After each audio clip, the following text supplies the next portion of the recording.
প্রথমে কি এসে গেল হামজা লামজের ইল, লাম লাম জবর লাল, এখানে যে দুটো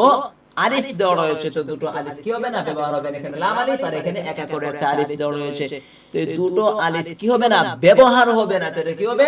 ইল্লাল, তারপর লাম জবর লা, ইল্লাল্লাহ ইল্লাল্লাহ, তারপর দাল ইয়াজের জি,